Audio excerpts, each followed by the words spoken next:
let's talk a little bit more about our Dick Van Dyke experience.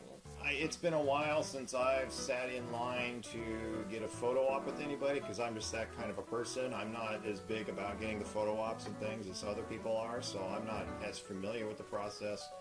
The last time I did it was Stan Lee, like 6-7 years ago. Mm-hmm. And, you know, we waited for about 20 minutes.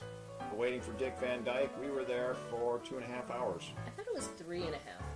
Because you got in line at 1, and you didn't get back to the hotel till nearly 6. It was like, yeah. So it might have been like 3.5 hours. It was a long freaking time. Dick Van Dyke, he's a great person, and I'm glad that he came here. He's 91 or 92 years old. And I think the problems with his portion of the convention are falling back on the lack of personnel. Because they scheduled every one of his things. He started in the morning with an autograph session, then he went to a panel, then he went to a photo op, then another photo op, then another autograph signing, and then another photo op, and they scheduled absolutely no break time for him in between. And in fact, some of the things, once I actually started looking at my ticket, the times actually overlapped. Yeah. Right, I feel like they treated him pretty poorly, honestly. Yes. And I don't know how he feels. I hope that he doesn't feel that way. I'm sure the people who were working with him one-on-one were lovely and nice and fantastic. Yes. But I think scheduling him the way they did was incredibly thoughtless. Yeah. And then scheduling, I also feel that they oversold. Yes, I think they way oversold all his events. They sold tickets to his panel, which, I don't know, at that point in time, you're in and you're like, well, I'm going to go anyway. I kind of felt that was a little bit of a money-grubbing situation. But yes, actually having sat there in the line, seeing how many people were there waiting to get like the photo ops and the autographs and stuff, I feel they way oversold it. I came up with the number of they probably sold between 350 and 500 autographs and photo ops per session, and he had 2 sessions of each of those. And each session was only scheduled to be an hour.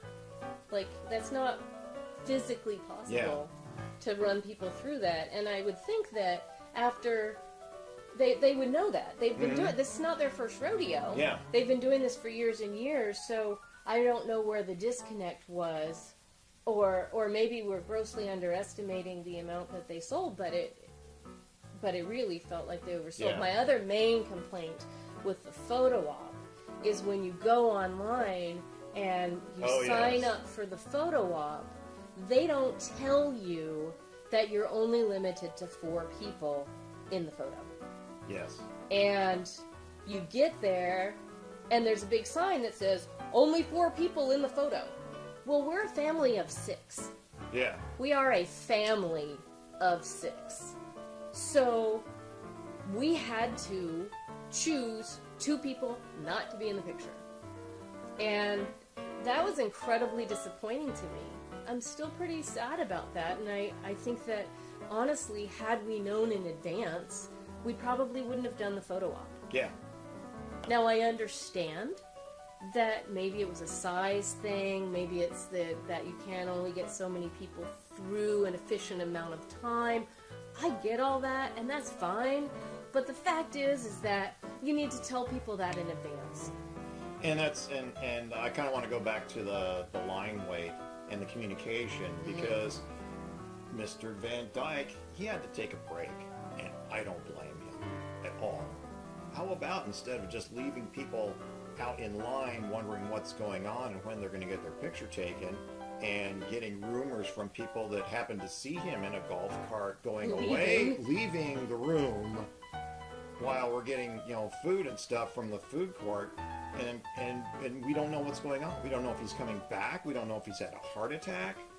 We don't know if he just needs to take a pee break. I think a lot of the issues with this convention boil back down to the root problem of the lack of personnel. My costumes are very elaborate and very complicated, and I can't get dressed without help. I need somebody to lace my corset up and tie my bow on the back because I can't reach around and do it myself. And so I was stuck in the hotel room for that 3 hours. Yeah. You know, until you guys got done with the picture, because I couldn't come back because I was like halfway dressed, and then and I'm waiting and texting him. I texted him until Brian's phone died. Yeah, my phone died. So that kind of shot Saturday for both of us. Yeah, it really did. When you've got a huge convention, it's really hard. It turns into LineCon. Yeah. And you know, nobody wants to be at LineCon. Now I don't want to turn this whole thing into, you know, one giant bitch session. I think that there were a lot of great things about this convention. I think there are still great things about this convention. I'm going to continue going, at least next year. The problem with the hotel rooms, the reason we didn't get a hotel room was it was they doubled the price. It was $260 when we looked into a hotel room. Yeah. Although we found other people who got a hotel room at the Hyatt for $130. Yeah, like a month ago. Yeah, so I don't know what was going on there, but it was annoying. Yeah. Because I like hotel rooms. Yeah. So for me, in a nutshell, I don't know. I don't want to go to LineCon. I think, you know, your point about the hotel room is definitely a plus. If we can get a hotel room there, like right at the Hyatt or the Renaissance, then, you know, the things could probably be different. But I really feel like it's almost getting too big. Mm-hmm. It's getting too big. It's getting too bloated. I just feel that the convention itself is more about getting people down in the dealer's room and spending money than actually making sure that the people going have a good time. Now, some of the things they have implemented, like I do like how they separated the exhibitor hall from the dealer's room. So I definitely appreciated that. But you can't ever find your friends. You see the same people all the time walking around, but they're not your friends. But you just see the same people walking around all the time. But you can't find your friends. But you can't find your friends.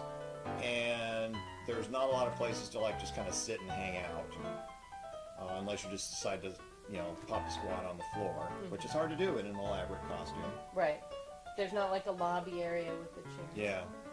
We'll probably end up going next year where, you know, you're probably not going to be doing any of the guest stuff, because especially if they start charging to go into even the panels and stuff, I think we'll be very careful about what we do next year. You know, make sure we get a closer hotel. We're not going to spend a bunch of extra money on guest things, and you know, maybe try to hit more other costuming and skills panels and the free stuff. The free stuff. You know, find more free stuff. That's all I can say. If I feel like the convention is getting more and more like the Renaissance Festival, where everywhere I go they're asking me for money, I'm not going to go. It feels more like people were coming as spectators of the thing and not participants. Yeah. They've changed dramatically. And a lot of people, you know, don't know what they used to be. So they don't have any frame of reference. They don't know what a consuite is. The consuite is a room, a large room sometimes, where drinks and snacks are served free. Like, it's part of the convention, your membership price. For a 100,000 person convention, it would be crazy, and it would be really difficult to police that, you know, because people come in and like load up, and that's not cool. Yeah. And, you know, whereas at a smaller convention, it's easier to say, no, you can't take a soda out or anything like that. I miss that, and I miss the camaraderie. I miss the ability to make friends. Yeah. Because I used to be able to go to a convention and meet people, new people, and become friends with them. Yep. And I'm not saying that these conventions are bad, because they're not. They're great. They're just different. They're just different. And I miss it. Yep. All right, so I want to thank Nola for coming and talking to me and expressing her opinions on the events of the latest Phoenix Comicon. Thank you, Brian. So, if you liked what you've seen, subscribe. If you didn't like what you've seen, subscribe anyway, and give us comments down below so we can do things better. Catch you next time.